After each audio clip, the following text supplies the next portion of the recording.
Muy buenas tardes, soy la doctora Cindy Ortiz. En esta oportunidad vamos a tratar los temas relacionados a la unidad número 3 de la asignatura de Antropología Forense.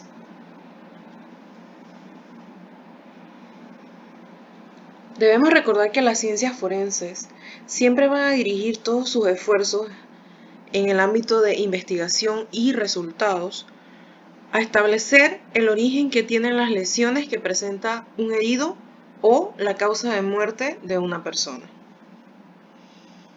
En esta parte recordemos que estamos trabajando un poquito con cadáveres que quizás no tengan tejidos blandos disponibles para evaluación e investigación, sino que en su mayoría se habla de esqueletos. ¿Qué es la paleopatología? Primero que nada debemos saber que proviene del griego. El prefijo paleo significa antiguo, patos significa sufrimiento y logía significa ciencia, el estudio de las enfermedades antiguas, puesto también se le conoce como paleomedicina. En 1882 se acuñó el término de paleoantropología y se le da el significado por Schufelt, quien decía que era la ciencia de las condiciones patológicas presentes en los órganos de los animales extintos o petrificados, mientras que el señor Mark Arthur Rufer decía que era la ciencia que ha podido demostrar la presencia de enfermedades en los restos humanos y de animales de los tiempos antiguos. Hablando un poquito de la historia de la paleopatología, el español Domènec Campillo la divide en 4 grandes periodos, de acuerdo a sus inicios, su evolución, sus conflictos y el periodo actual. El primer periodo está comprendido por el periodo de formación, cuando se inician los estudios de paleopatología hasta aproximadamente mediados del siglo XIX. El segundo periodo se considera el periodo de génesis de la paleopatología y se da entre los finales del siglo XIX y principios del siglo XX.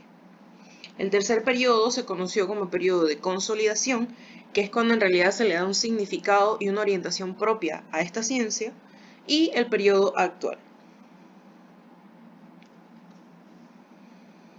Algunas personas que fueron muy importantes para el desarrollo de esta ciencia, tenemos a Rudolf Virchow, quien estudió las lesiones de los huesos prehistóricos. También tenemos a Mark Rufer, que tuvo la fortuna de ser el primero que utilizó un aparato de rayos X para estudiar las momias egipcias, que fueron descubiertas en el Cairo hacia los años 1900. También está Leon Pales, escribió la primera obra europea sobre esta ciencia en 1922. Erdikla, entre 1908 y 1913, quien realizó estudios sobre la enfermedad del indio precolombino. Modi, en 1923, quien estudió restos también de los indios precolombinos. Y Don Broadwell y Sandison, quienes publicaron un artículo conocido como Enfermedades en la Antigüedad en 1966, pero que omitieron el uso del término paleopatología para poder ampliar más el radio de acción de esta ciencia. También tuvimos a Carlos Wells, quien escribió la obra Huesos, Cuerpos y Enfermedades en 1964, el húngaro Ákos Pala, el ruso Reuchlin en 1965, Jarcho y Steinbuch, quienes eran oriundos de Estados Unidos, Houghton, Krogman, Müller y Christensen, con sus estudios sobre la enfermedad de la lepra en la antigüedad. También estuvo Lawrence Angell con sus estudios en las poblaciones de la antigua Grecia, y Thomas Stewart, que trabajaba en el Smithsonian en Estados Unidos, quien revisó una infinidad de materiales óseos de la América precolombina. En 1977, el doctor José Manuel Reverte inicia a dar cursos sobre antropología médica y paleopatología. Hacia 1981, en la Universidad Complutense de Madrid se crea por primera vez el Laboratorio de Antropología Forense y Paleopatología del país. Y también en ese año se crea el Museo de Antropología Médica y Paleopatología, que conservaba un archivo judicial. En el año 86, también en Madrid, se realiza el sexto Congreso Internacional de Paleopatología. En el 91 se realizó un Congreso Nacional de Paleopatología en España y en el 92 en Barcelona el octavo Congreso Internacional de Paleopatología.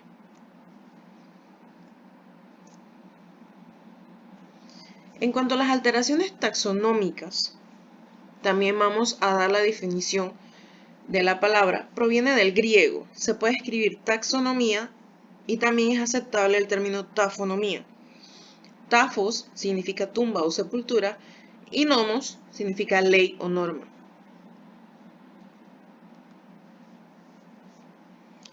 A manera de definición, la taxonomía o tafonomía forense significa que es la ciencia que estudia la transición de los restos biológicos desde el fallecimiento hasta la fosilización. Es la ciencia que estudia los momentos por los cuales han pasado los restos humanos desde la muerte biológica o pérdida de signos vitales hasta la investigación del mismo o hasta su descubrimiento. La historia de esta ciencia inicia en 1940, cuando el ruso paleontólogo Iván Efrenov introduce el término. Hacia las últimas décadas del siglo XX se incorporó la arqueología y la antropología forense en los estudios e investigaciones de los restos humanos. Y en el 1985, Prejersmeyer y Kidwell estudian sobre los procesos de preservación y cómo estos se ven afectados en el registro fósil. Ahora bien, ¿a qué se dedica la taxonomía forense? La taxonomía forense investiga las fases de la descomposición hasta la esqueletización. Estudia también el proceso en el cual los animales se comen, desarticulan y modifican los restos. Analizan el deterioro de distintos materiales como la ropa. Evalúan o estudian y analizan la química del suelo alrededor de los restos y también analizan la degradación del ADN.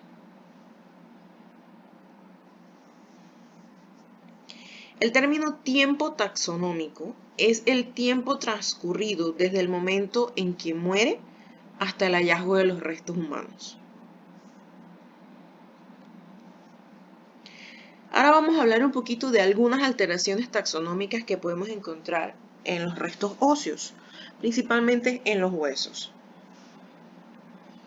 En los huesos existen distintos cambios de acuerdo a dónde está enterrado, cómo está enterrado, si fue enterrado completamente o si simplemente estuvo expuesto a los cambios climáticos y al paso del tiempo. La humedad en los huesos va a alterar la consistencia, el aspecto y el color. Las plantas producen fracturas post-mortem y el sol crea más resistencia en los huesos, los hace cambiar a un color blanquecino y se arrugan. La humedad los vuelve un poco como esponjosos, frágiles, y si se llegan a romper, los bordes son romos, no son afilados. Las fracturas post-mortem, como ya hemos hablado, la fractura es en un hueso seco. La fractura queda con bordes muy afilados y es irregular. En cuanto al sol, los hace tornarse secos y duros, por eso pierden el color.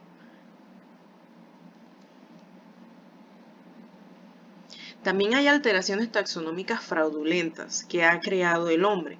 Algunos ejemplos de estos son la historia de que durante la guerra de Vietnam, los surcoreanos desenterraban cualquier resto óseo encontrado y se los vendían a Estados Unidos, haciéndolos pasar como soldados norteamericanos.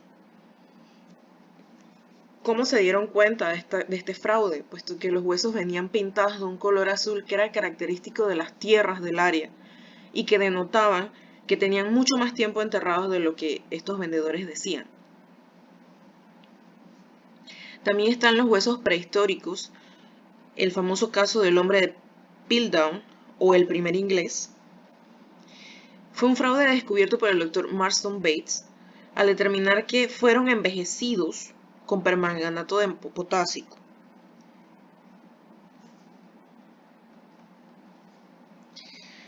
Ahora bien, los cadáveres pueden ser conservados por distintas formas. Son cambios taxonómicos que pueden ser espontáneos, naturales, de acuerdo a las condiciones intrínsecas del terreno, las condiciones extrínsecas, y pueden haber cambios artificiales, como los que ya hemos hablado en el ámbito del fraude. ¿Cuáles son los cambios espontáneos? La momificación espontánea. ¿Qué sucede? El cadáver va adelgazándose en vida hasta que llega a una condición límite que provoca la muerte. Entonces adquieren este aspecto. La piel se arruga, prácticamente queda adherida a los huesos y se momifica de esta forma. Por su otra parte, la desecación, que es producida por el frío, va a detener la evolución y el desarrollo de las bacterias y microorganismos que producen la descomposición. Un ejemplo muy famoso de esto son las veredas con más de 160 cadáveres a lo largo de la senda que sube al monte Everest. Son muchos alpinistas que sufrieron accidentes durante su ascenso a este monte y perdieron su vida, pero sus cadáveres se han podido conservar gracias al frío y que no ha permitido que se descompongan. Los cambios artificiales pueden ser naturales, por amojonamiento y por embalsamiento. Los cambios naturales o artificiales van desde los ocasionados por el frío, la momificación y aquellos cambios debido a condiciones climáticas, calor extremo, frío extremo, mucha humedad. Los cadáveres amojonados son aquellos cuerpos que son desecados por el humo. No se han quemado propiamente por el fuego, pero sí por el humo. El embalsamamiento es realizado por servicios funerarios y fue muy famoso en la época de los egipcios. Por ello es que se han conservado muy bien las momias egipcias. En cambio, los huesos quemados, el resultado es un cambio de coloración por la acción de las llamas. Pero estos cambios son los que nos van a orientar sobre distintas cosas que nos pueden ayudar a la investigación. Entre ellas están la posición del cadáver en la funeraria, por ejemplo, el tipo de madera utilizada para cremarlos, el tiempo que esta madera ardió, la forma en que fueron recogidos los restos para ser guardados, cuando ha ocurrido cremación incompleta o una cremación que duró mucho tiempo, y cuando se quemaron otros objetos junto al cadáver. Al final el hallazgo es que en las cenizas podemos encontrar otros compuestos distintos a los que normalmente encontramos en huesos quemados. Entonces el calor y el fuego van a producir cambios en la coloración. Obviamente va a depender de cómo estaba el hueso antes de, el tipo de hueso que fue sometido al calor y al fuego, y el peso o volumen que el individuo mantenía antes de su fallecimiento. Por ejemplo, una persona obesa se va a quemar mucho más rápido que un individuo flaco y huesudo.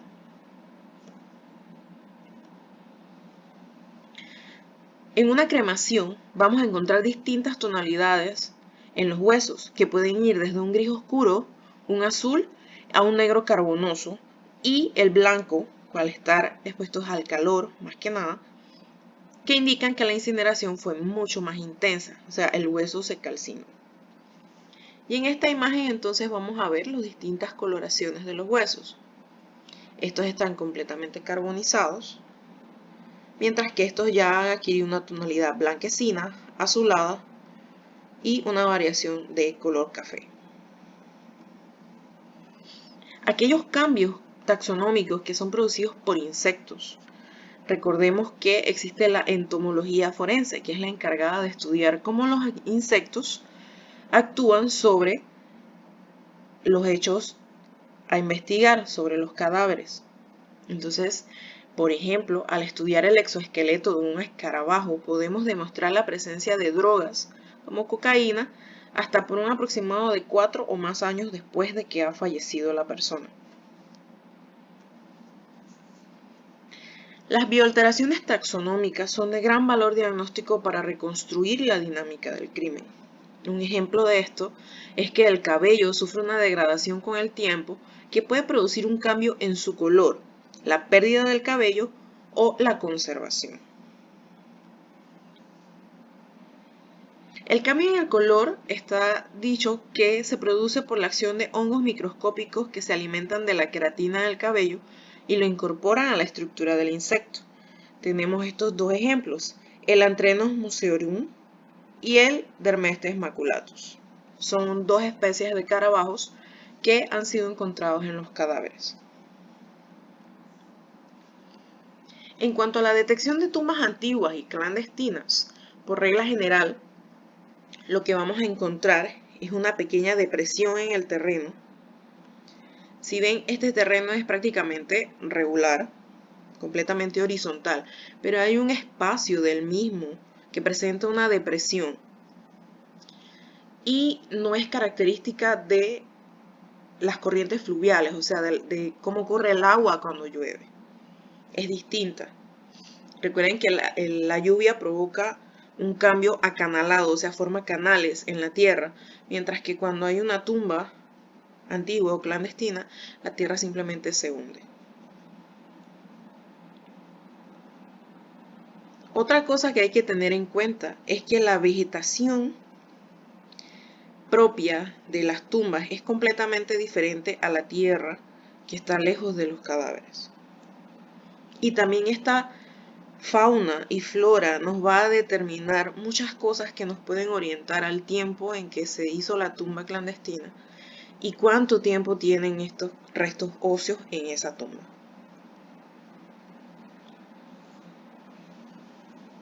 Las exploraciones aéreas de las zonas donde hay tumbas o las fotografías verticales y oblicuas, tomando en cuenta la hora en la que se toma la fotografía, también nos van a ayudar mucho a la localización de los lugares donde se ha de excavar. Recuerden que para recuperar estos restos óseos hay que excavar de afuera hacia adentro, evitando siempre contaminar el lugar o destruir los restos que están enterrados. Hay otras formas de descubrir dónde están las tumbas antiguas. Si lo que queremos es un mapeo generalizado y encontrar más rápido el lugar donde se dio la excavación, tenemos implementos como el detector Jaeger-Müller, detectores magnéticos y equipos tipo radar, que incluso hay algunos que se pueden utilizar desde el aire, y él va marcando los cambios de densidad en la Tierra. Hablemos un poquito ahora sobre la antropología dental, o mejor conocida como odontoantropología. Se dice que cada diente acumula dentina, pulpa e información. Los dientes son muy importantes para la antropología forense. Como hemos estudiado anteriormente, se utilizan también para datar la edad e incluso las costumbres de los cadáveres o de los restos óseos. Entonces, los dientes se conservan muy bien, en gran cantidad, tienen información muy confiable para estudiar y dar conclusiones, son resistentes a cualquier cambio o trauma, mantienen su integridad puesto que la parte externa es dura y protege la pulpa y el ADN dentro, se preservan muy bien con el paso del tiempo, no cambian y hay características que son heredables. La antropología dental es la especialidad de la antropología biológica y física que se dedica al estudio del comportamiento social humano asociado a las huellas y señales de la variación morfológica presente en la dentición humana.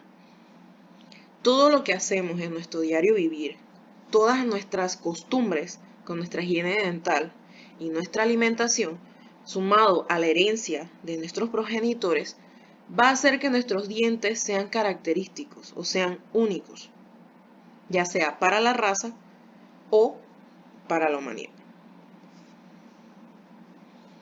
El concepto formal de odontoantropología surgió en los años 1900 por primera vez, en un artículo publicado por George Buchan. ¿Cuáles son los objetivos del estudio de la odontoantropología? La reconstrucción filogénica de los humanos y demás primates, la reconstrucción biológica de las poblaciones antiguas y la identificación de personas desconocidas en contextos forenses. Nos ayudan mucho para determinar la edad y la raza.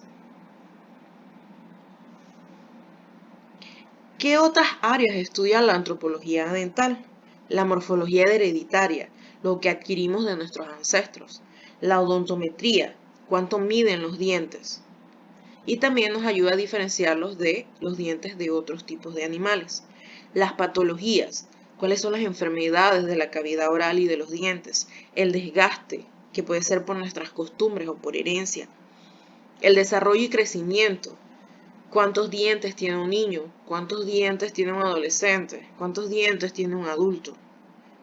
Los tratamientos culturales, por ejemplo, el blanqueamiento, los tratamientos de ortodoncia o frenos, las caries, cómo son tratadas, si se extrae el diente, si se hace una prótesis, si se hace una endodoncia. Y el análisis de los fitolitos o partículas de silicio que se depositan en los dientes con el paso del tiempo. Hablemos un poquito de la morfología dental, cómo están conformados los dientes. Recordemos que el humano tiene dos tipos de dentición durante toda su vida. La dentición temporal o decidua, que también se le conoce como dientes de leche, y la dentición permanente o definitiva. La dentición temporal es aquella que inicia su erupción a los 6 meses de edad, que se completa, de acuerdo a las múltiples erupciones, a los 2 años o 25 meses aproximadamente. Va a contar con, hacia la parte de adelante de la boca, 8 incisivos centrales y 8 incisivos laterales, más los 4 caninos. Y en la parte posterior de la boca va a tener 8 molares, quedando de la siguiente forma: 20 piezas dentales totales en un niño menor de 4, 5, 6 años, que cuenta con 10 dientes en la parte de arriba o en el maxilar y 10 dientes en la parte de abajo o en la mandíbula. Y van a estar distribuidos de esta manera. En esta imagen también se habla de cuándo salen los dientecitos y cuándo deben caerse normalmente. Asimismo, los dientes que llegan a salir primero, por ejemplo, los incisivos centrales superiores y los inferiores, van a mudarse mucho más temprano, entre los 6 y 7 años. Mientras que las muelitas ya se mudan casi durante la adolescencia. En cuanto a la dentición permanente, como ya les mencioné, el recambio de dientes inicia a los 6 años y culmina más o menos entre los 18 y 25 años. ¿Por qué? Porque a muchas personas les salen los dientes, las muelas del juicio o el tercer molar entre los 18 y los 25 años. Aunque hay un porcentaje de la población mundial que nunca llega a pasar por este proceso. La dentición permanente va a contar en la parte anterior con 8 incisivos centrales, 8 incisivos laterales y 4 caninos. En la parte posterior va a contar con 8 premolares que van a reemplazar las muelitas de los niños y 12 molares que van a salir adicionales, completando un total de 32 piezas dentales, 16 arriba y 16 abajo. Y quedan distribuidos de esta manera. Están los dientes en su totalidad en una persona adulta, incluyendo la muela del juicio, y la edad en la que deberían erupcionar estos dientes.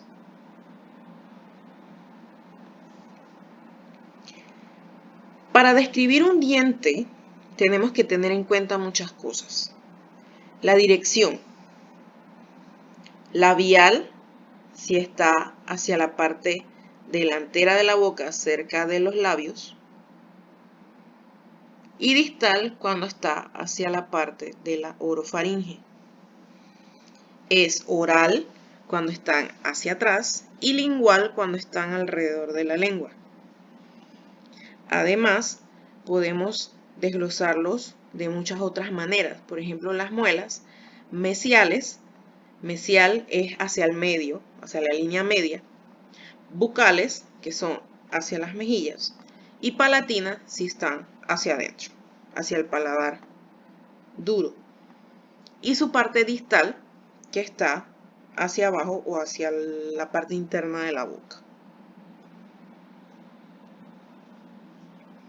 En cuanto a las superficies, vamos a tener o vamos a poder describir los dientes completamente. Su raíz va a ser apical, va a tener una cara mesial, una cara distal y su cara oclusiva, o sea, donde se topa con los otros dientes, ya sea el de arriba o el de abajo. Y asimismo aquí vemos que esta es la parte anterior del diente y esta de acá es la parte posterior. En cuanto al incisivo central superior derecho, va a tener esta forma. Esto es una vista lingual, es decir, esta es la parte de adentro del diente. Esta es una vista superior y esta es la raíz. Tenemos también los caninos, que si notan, los dientes incisivos van a ser prácticamente rectos, mientras que los caninos tienen una especie de punta. Recordemos que la función de los caninos es desgarrar. Tenemos los premolares, que pueden tener una o dos raíces y tienen estos pequeños surcos que pueden ser diferentes de acuerdo a nuestras costumbres o nuestra herencia.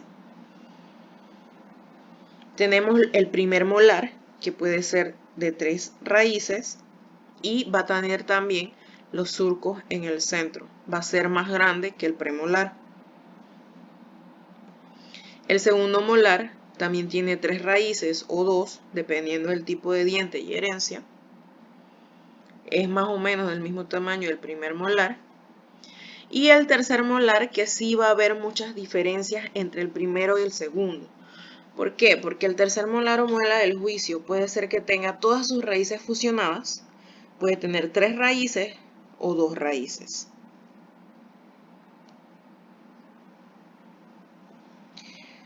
El reconocimiento de los rasgos raciales, o sea, de la raza, en la dentición es un estándar que presenta numerosas variantes, pero solo 2 rasgos dentarios destacan como característicos de los principales grupos raciales.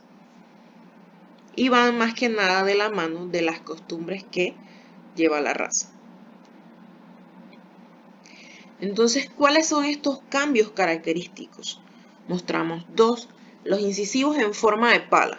En esta primera imagen vemos unos dientes completamente normales. Este es el paladar duro y aquí más o menos se ven los labios. Bien, si vemos estos dientecitos están prácticamente rectos y no tienen ninguna deformidad. Los tipo 1 van a presentar una pequeña depresión en el centro, haciéndolos parecer como una cucharita.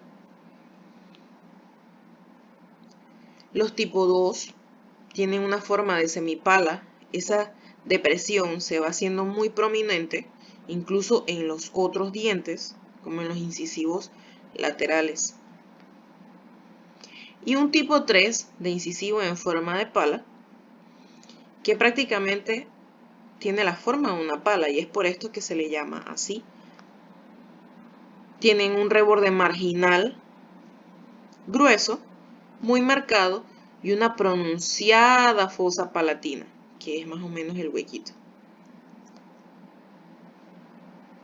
En cuanto al tubérculo de Carabelli, es una distinción que en realidad no es muy observable, pero sí es característica de las razas. Es más que nada, si ustedes ven, los dientes tienen unas como tuberosidades o rugosidades que son normales. ¿Sí ven?